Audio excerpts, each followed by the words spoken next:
I always felt like the company was kind of this permanent fixture in our lives. But when I started working in the company full time in 1992, when I was 23 years old, my very first day on the job, my dad, who was the CEO at the time, grabbed me and said, "Hey, Robert, come here. There's somebody here from the bank. He's here to help us. His name is Jerry." And what I didn't know then was that Jerry was a bank-appointed consultant. And so Jerry brought me into a conference room and sat me down, and he was this big guy, and he was very red-faced, and he just started yelling at me saying, "You have no cash. Do you understand that you guys have no cash?" And he just kept saying it over and over to me, and he was staring into my eyes. And I was sitting there, and I just, after a minute, I said, "Well, how much cash are you supposed to have?" Imagine something that has always felt like a permanent fixture to you, like a national monument or an oak tree, something you grew up with, something that means a great deal to you. Then one day, a stranger out of the blue told you with absolute certainty that this permanent fixture is about to disappear. What would you do? How would you feel? In this episode, we're going to hear a story about a third-generation CEO, how he fought to preserve a 100-year-old family enterprise that not only means the world to him, but to many Americans as well. Radio Flyer is an American toy company best known for their iconic Little Red Wagon. In 2017, Radio Flyer celebrated its 100th year anniversary. But there was a time when the company looked like it might no longer be a permanent fixture in Robert Pasin's life. And who's Robert? My name is Robert Pasin, and I'm the Chief Wagon Officer at Radio Flyer. Chief Wagon what? Where did that come from? Yeah, well, many years ago, when I would tell people that I was the CEO of Radio Flyer, a lot of people would respond saying, "Oh my gosh, that job is so much fun. Do you get to test the wagons? What does that job mean?" And as I got reactions from people, I thought, well, that title sounds too serious for what our brand means and for how much Radio Flyer represents fun. So that's when I came up with Chief Wagon Officer. And really my goal was to make people smile when I said the title and have it really capture what Radio Flyer is all about. Making people smile? That sounds good. So what is Radio Flyer all about? Well, we'll find out soon. But before Robert got to the fun part, how did he react to people like red-faced Jerry yelling at him about having no cash? And how did he work within and lead his family enterprise to transform it from this struggling entity to one that thrives? Hi, my name is Esther Choi, and I'm the executive producer, your host of Kellogg Center for Family Enterprise's own podcast series, Family in Business, a podcast that features stories of leaders, their families, and the family enterprises they transformed. Now first, let's hear a bit of context. What is Robert's relationship with Radio Flyer? I was born into the family that started Radio Flyer. That's what gave me the opportunity. And at a very young age, I fell in love with Radio Flyer and what it means to people. And one of my first memories of being aware of that was when I was 5 years old, and my dad brought me to work with him. And we walked around the factory, and I saw the shiny red wagons on the conveyor line and heard the sound of the punch presses and smelled the paint. And it just all seemed like some sort of magical Rube Goldberg machine. All these wagons moving around, and they were all going out into the world to bring joy to families. And I just thought it was so cool, and I fell in love with it. And growing up, I worked in the business, in the warehouse, and after graduating from college and doing a year of volunteer work teaching in Chicago, I joined the sales team, and I've been at the company ever since. Over the decades, Radio Flyer has received many letters along with pictures from the customers sharing stories about what the Little Red Wagon meant to them. For example, this letter from Chris W. at Carpentersville, Illinois. He had this to say: "If Norman Rockwell had designed a wagon, I don't think he could have done better than the Radio Flyer. It is Americana on 4 wheels. Our wagon did services for 11 kids and survived everything we could dream of throwing at her. She carried everything from Barbies to bricks. She was a go-kart and a grocery cart, a spaceship and a magic carpet. Now, if your family owns a company that produces products like the red little wagon, and that has been a long-standing part of so many Americans' childhood memories, maybe you can assume that the company is going to be around for a long time, maybe forever. Well, not really. When I came into the business, 25 plus years ago, the company was really at a crossroads. The company had been doing well for 70 years, but pretty much the company had not changed. We were a steel stamper. We manufactured wagons out of steel, and we were very good at that. But consumer preferences had changed, and steel wagons were on the decline, and plastic wagons came out from our competitors, and we didn't know how to make plastic wagons.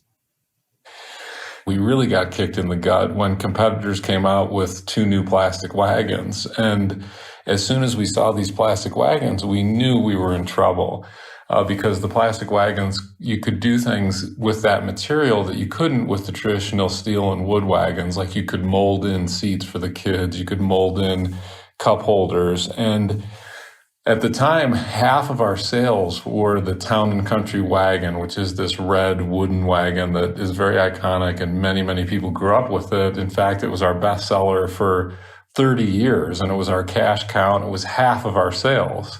And the problem was that those plastic wagons started taking away sales from the Town and Country. And it was like fuel had been poured on the fire that was burning on our sinking ship. I mean, we were really in complete crisis. Can they just pivot and then make their products in plastic? Well, it's not that simple. Any business having to make that pivot would have a business challenge. But similar to other family businesses, there's often a family challenge layered on top of a business challenge, which is that all of these people that were good at what the things that we did before may be people that the family loves and is loath to let go. This is Jennifer Pendergast, Kellogg Center for Family Enterprises Executive Director. So what do we do with the family orientation towards trying to support and care for their employees as if they're part of a family if we have to change our employee base to address challenges? Businesses are often more insular. They don't tend to bring in a lot of talent from the outside. So then that raises the question of where is this marketing, branding talent going to come from? Families are often very wedded to their history. Families are frugal. And so a lot of time a pivot costs money before you make money. And then families are also, by the way, risk averse. So pivoting doesn't come with a guarantee that that new strategy is going to be successful. So the combination of additional investment and additional risk can be something that's very hard for families to get their arms around as well. So what did Robert and his family end up doing? Did they pivot? If so, how? Before we get into it, we'd like to thank Robert Pasin, Chief Wagon Officer at Radio Flyer and a Kellogg alum class of 1997, for joining us for our inaugural episode of Family in Business. Robert is one of thousands of family leaders who have shared their stories and wisdom with the center over the decades through our speaker series, MBA elective courses, and executive education programs. So don't forget to check out familyenterprises.net. That's familyenterprises.net to see how you can take advantage of these eye-opening professional development opportunities set in an intimate and private environments. Let's get back to Robert's story. And we had to figure out what were we going to do because the game had totally changed and we had completely missed it.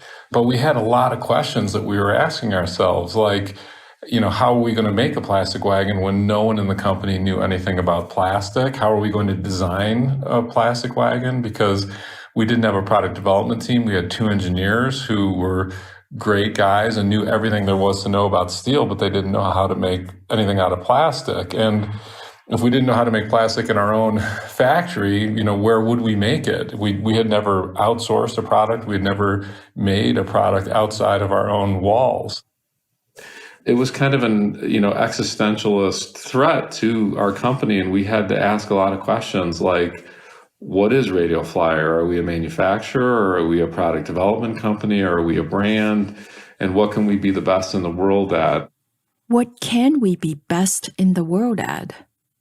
This is indeed an existential question, one that requires years, if not decades, to figure out. But Radio Flyer, when Robert first joined as a full-time employee, didn't have the luxury of time.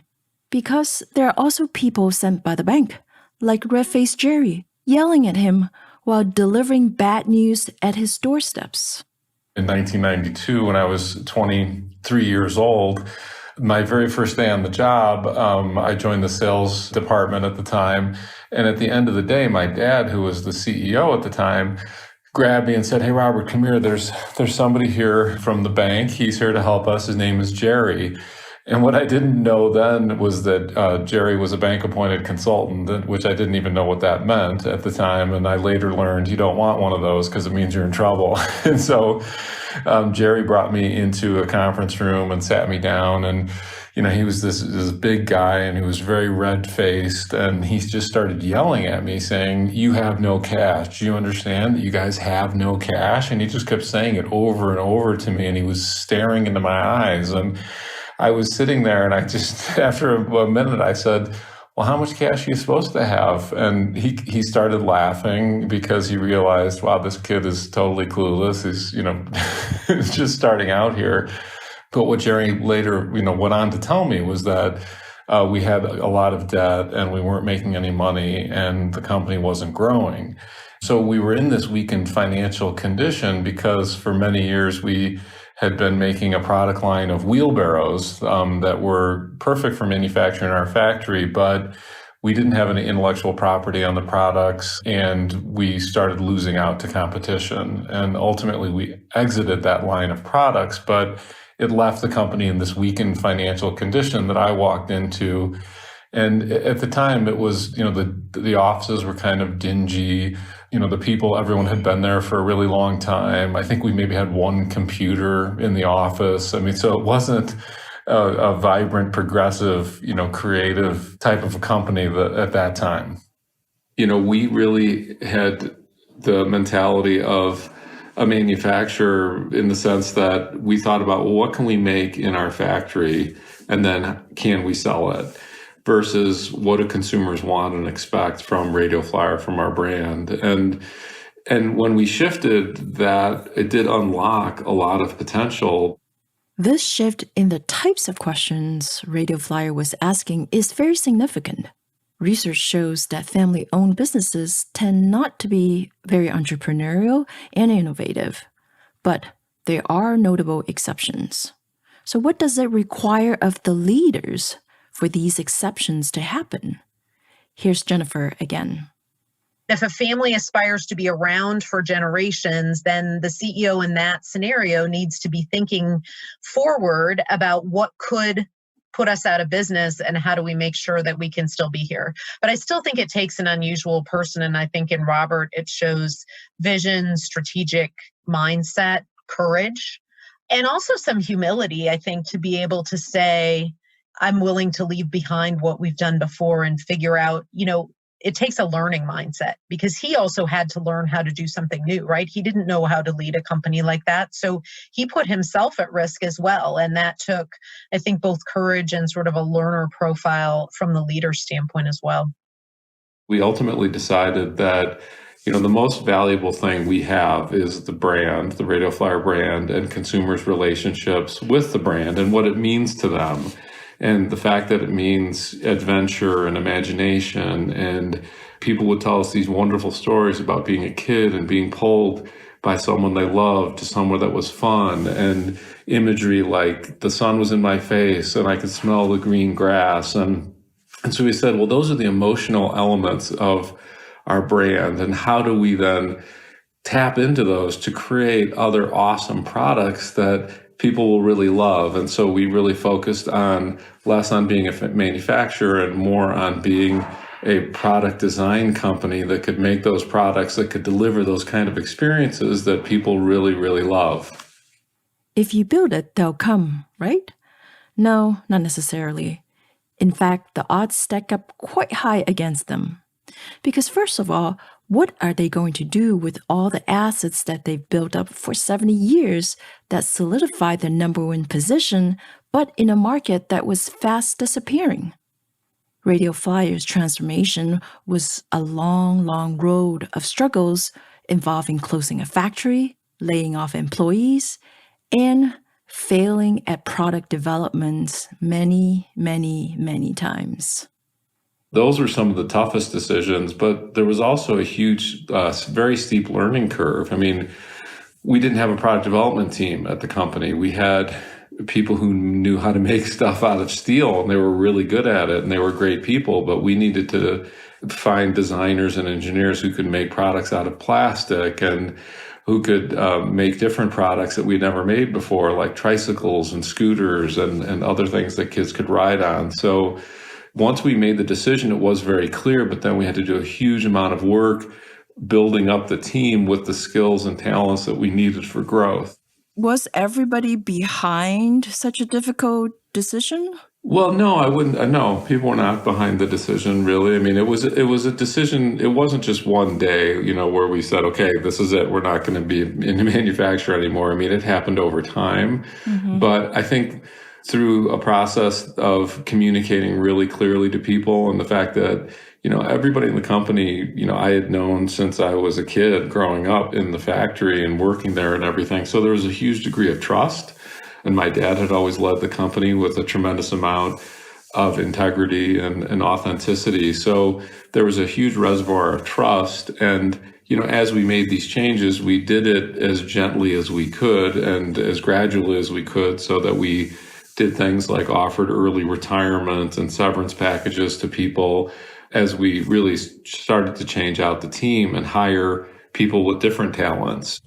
Now, closing of a manufacturer, especially one that attached to a very iconic American brand, did that attract any media attention?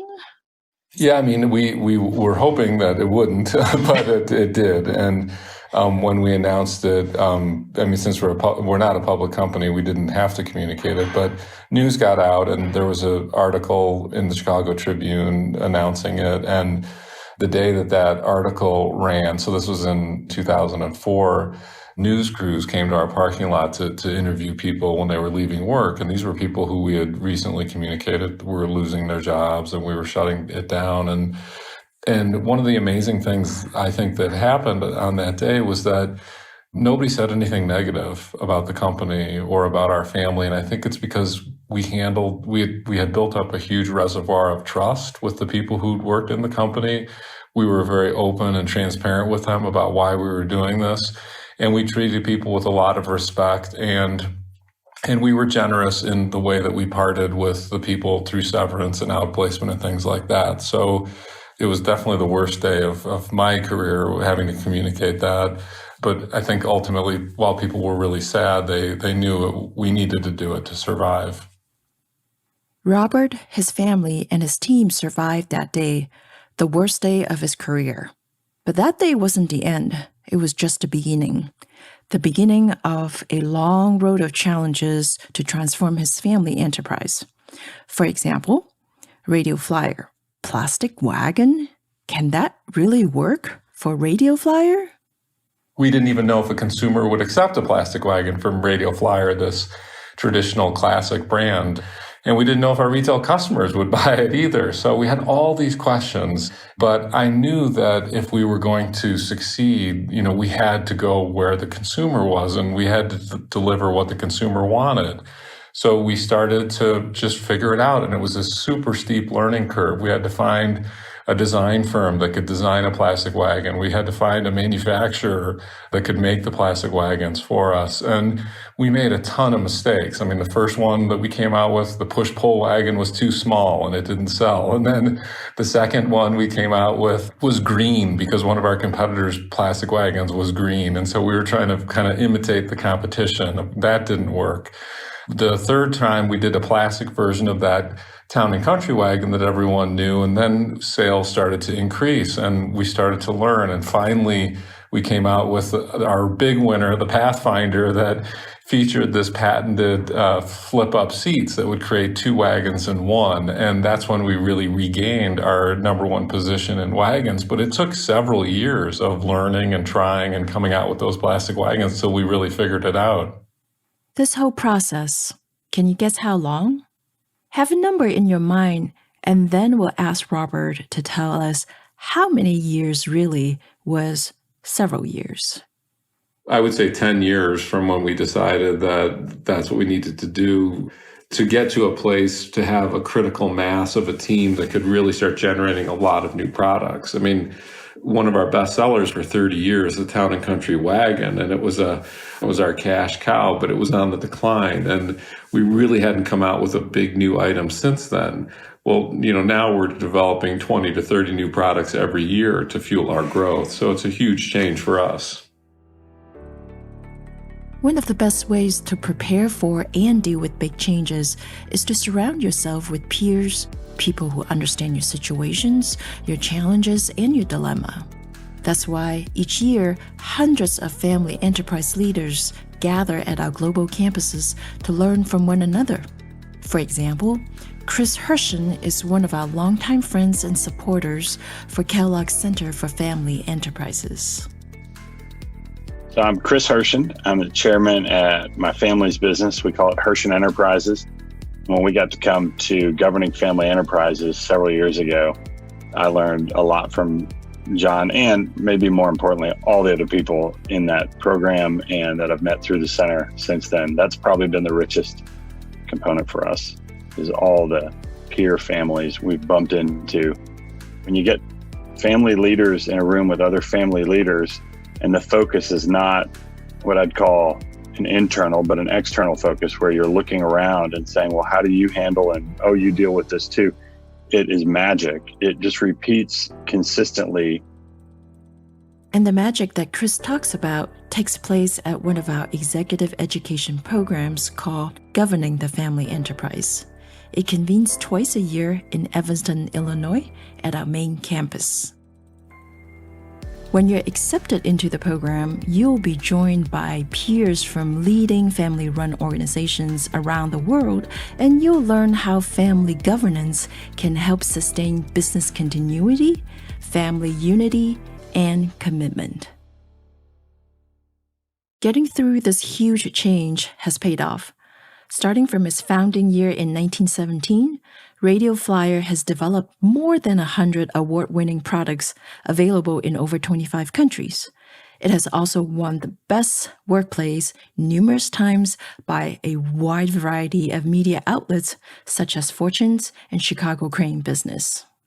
And in 2017, it even won a Daytime Emmy Award with an animated short film that Robert was the executive producer of. The film is called Taking Flight, and it's really good. You should definitely check it out. Although now the company is at a good place, two types of threats are lurking. Not in the background, but in the close horizon.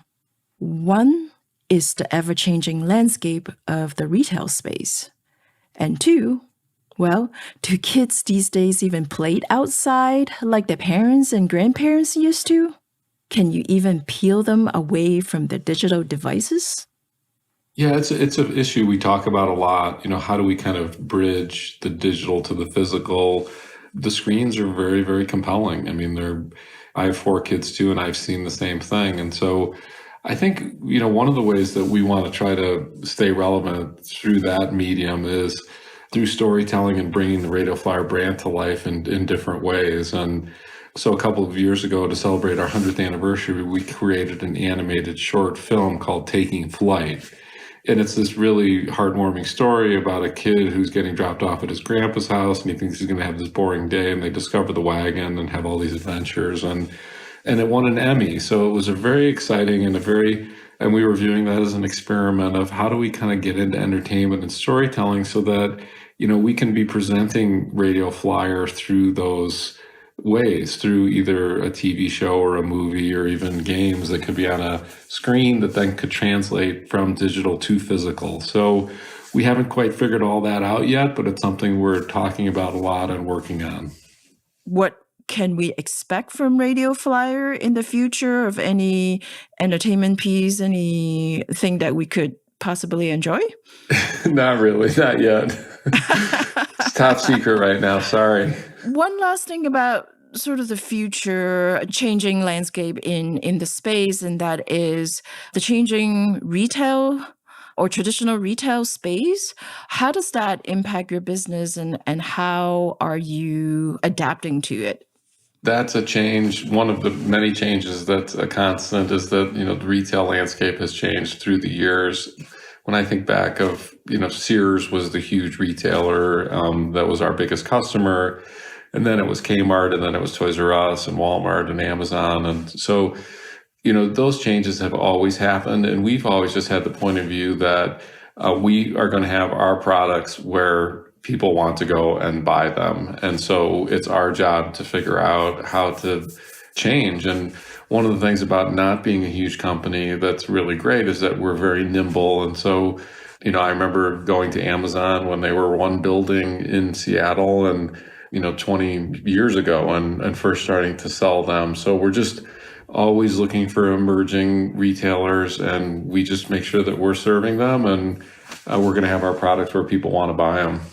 How do you prepare for the future in ways that is embracing that risk-taking that your grandfather really lived by, but still being the third generation steward of the business that he created? Well, I think being a privately held family business is a huge advantage in terms of preparing for the future. And there's actually a great Harvard Business Review article called Why the 21st Century Will Belong to Family Businesses. And in the article, they talk about the fact that family businesses can be more agile. They can make decisions faster, maybe than a large public company, because the stakeholders are usually in the business, running the business. And that's something that we're very decisive. We move fast on things when we make decisions, and we're very in touch with our customers and what's going on. We're listening to them constantly, and we're always monitoring for the small changes so that we can make those adjustments and changes so that we're changing at least at the same pace as the external environment. And that's, I think, just how we need to do it. Whether it's founding a business with family or inheriting a business from family, the word family in the phrase family business isn't only serving as an adjective like thriving business or declining business. The word family in family business should really be a noun in and of itself, as in family in business, because the family in the business is its own entity, and it just happened to have been entwined with the business they're in together. Here are two ways that Robert Pasin and his family manifest the concept of family in business during those years of transformation. One, what happened when he and his father disagreed fundamentally about how to turn the business around? And two, how did he deliver the sad news of closing the factory not just to the workers, but to the widow who's married to the founder of Radio Flyer, Robert's own grandmother? I remember, specifically as we were preparing to communicate that, and we tried to handle it as best we could and communicate it early and do outplacement for people. But as we were getting ready to announce it, I called my grandma, who was the wife of my grandpa, the founder of the company, to let her know that we had decided to do this and why. And she was an Italian immigrant, and she, grew up, her whole life was being part of the business and being married to the founder of the business. And But she said, it's very sad, but I understand, that if you're doing it, it must be the right thing. So I think there was definitely some sadness around making that change, but I think everyone understood that if we didn't do it, it wasn't going to stay a business, and it certainly wasn't going to stay a family business because we would have either gone out of business or had to sell the company. I'm reminded of what John Nelson, CEO of Seed Beauty, said in an interview with us in 2019. A family in business means that we're making a conscious decision to come together, and the business that we're in today is very likely not necessarily going to be the same business in the future, and certainly not going to be the same business for the next generation if we even get to that point of if they want to join that business. Robert and his family, they're making a conscious decision to lead a family in business. Are there any examples where the way that you see things or how you would run things are very different from how your dad would approach things?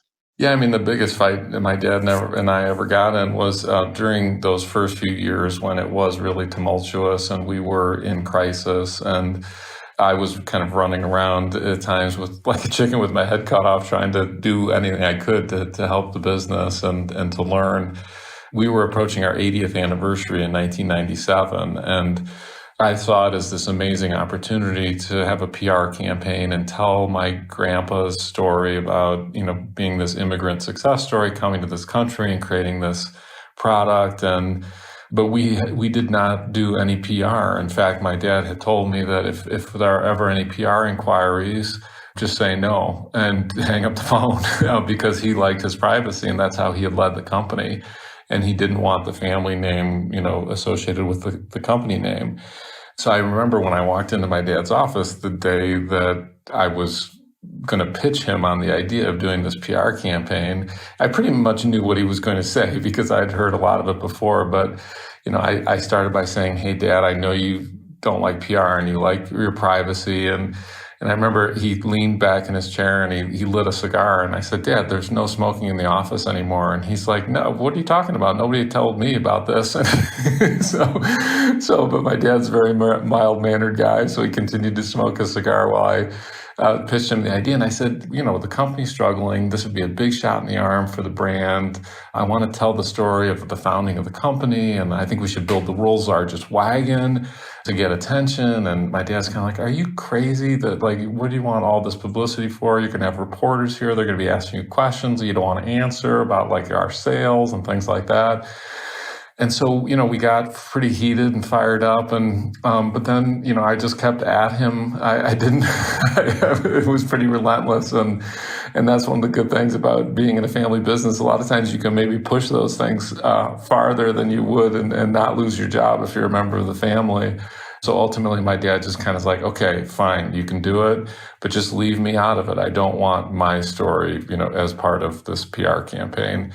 And so we did it. We built the world's largest wagon. We told my grandpa's story for the first time, and we got incredible coverage. We were on CNN. We were on the Today Show, and it really revitalized the brand. And when it was all said and done, my dad said, that was a really good thing for the brand. Even though it made me feel uncomfortable from a privacy point of view, that was a good thing. So it was good in the end, but it was a little messy getting there. So you wore him out, and you were It's successful. like kids will do, right? Kids Yes. will wear out their parents. Yes, no matter what age you're in, you always have the license to wear your parents out. Yes, exactly. It's a strategy. Every leader, every family has different ways of dealing with crisis. But often, it's the day-to-day leadership that prepares the leader and the enterprise for these challenges. So how does Robert lead on a day-to-day basis? Well, he has 3 things going for him. Number 1, Well, my mom, since as far as back as I can remember, my mom always told me that I was born with a smile on my face. We can debate the facts on that exactly, but she always told me from a very young age I was always a very happy kid. I've always loved to make people laugh.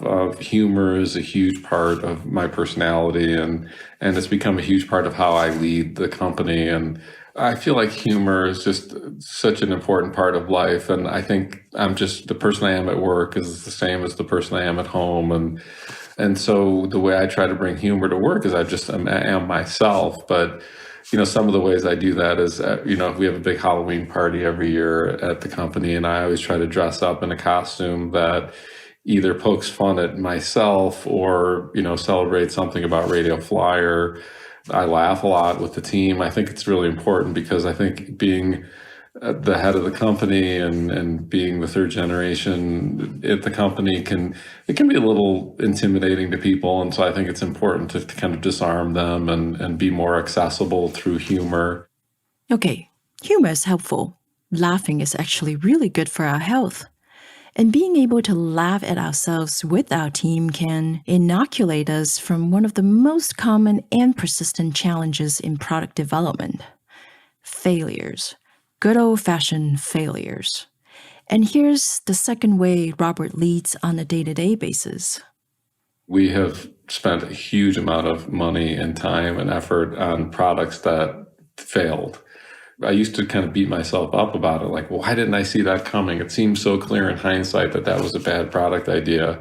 But I've just come to learn that there's really no way around it, because even though I've been doing this for almost 30 years, I still don't know which products are going to be successful and which ones aren't. And I don't think anybody really does in the world of coming out with new products. So we just try to mine those failures for as many learnings as possible so that the next time we can, each time get a little bit better at coming out with new products.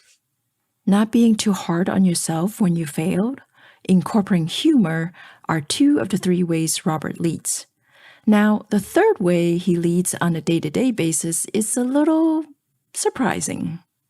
I've always loved that saying, follow your passion, and I'm very passionate about what I do. But as I've gotten older, I kind of feel like there's a little bit of a spin on that. And I think it's probably more important to follow your purpose, which can take a while to figure out what your purpose is. But I feel like if you do follow your purpose, which to me is how an individual can uniquely, positively impact the world, that you're going to be passionate about that, because if it is a deep purpose like that, the passion will just be there. And so when I was early in the business, when the business was really struggling and I was there, very early on, I discovered my purpose, which was to lead a transformation of the company from a company that was really on the decline to a company that was thriving and that could do all kinds of amazing things that would live out the potential of the Radio Flyer brand and what it means to people.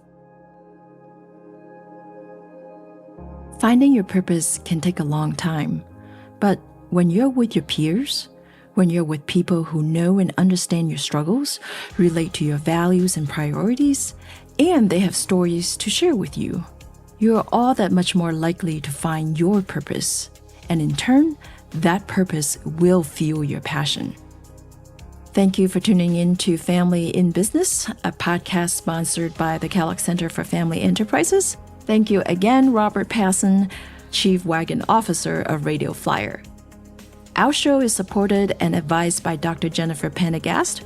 Kane Power is our audio engineer. And I'm Esther Choi, the executive producer, your host of this podcast, and author of the book, Let the Story Do the Work.